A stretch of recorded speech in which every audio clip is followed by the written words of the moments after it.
qui trouvent que le DMR public c'est complètement nul. PMR 446 DMR sur Twitter. Voilà, je vais éteindre un peu là.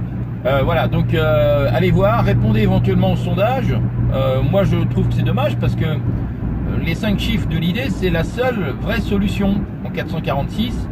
J'aimerais éventuellement qu'il y ait une application, quelqu'un développe une application, donc qui prenne contact avec moi sur Android ou iOS, hein, donc c'est pas un souci, voilà. Même si je préfère Android, qui prennent contact pour créer une application qui nous permettrait éventuellement de remplir donc les idées à 5 chiffres. Hein, donc pour ma part, tous mes appareils vont être à 5 chiffres ce soir. Il y en a un qui est encore à 4 chiffres, mais il va passer à 5 chiffres. Donc comme ça, le 4401, ça sera fini. Pourquoi 5 chiffres? Parce que c'est la meilleure solution. Je veux dire, si vous avez des solutions, les gens ont répondu à Twitter, mais ils donnent pas de solution, ils n'apportent pas de vraie solution. De critiquer, c'est bien, mais moi, ce que j'aimerais, c'est une solution.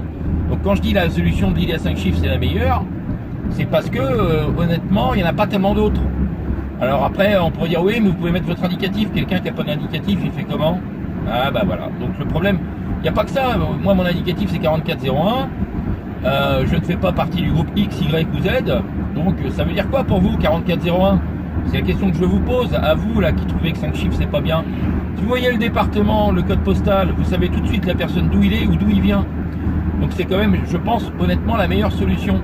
Envoyez une lettre, vous mettez le code postal, vous mettez pas la ville, vous mettez le code postal, vous mettez pas le nom de la personne, d'accord? Vous mettez le numéro de la rue. Ben, vous verrez que le courrier il arrive. Voilà, donc c'est un conseil que je vous donne. Le code postal, c'est énorme. C'est une chose qui est comme le locator, hein, mais sauf qu'on peut mettre que les idées, c'est que des chiffres. Je tiens quand même à le préciser.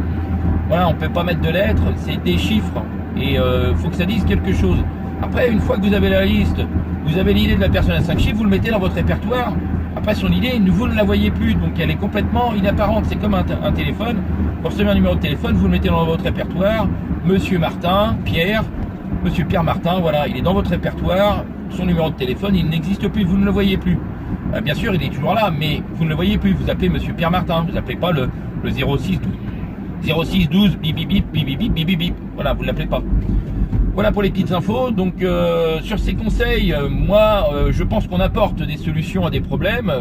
Les gens qui se permettent de n'apporter aucune solution à des problèmes, vous me faites un peu rigoler, honnêtement. Hein, c'est moi, vous êtes un petit peu comique. Je pense que je ferai une vidéo comique sur ce genre de personnage.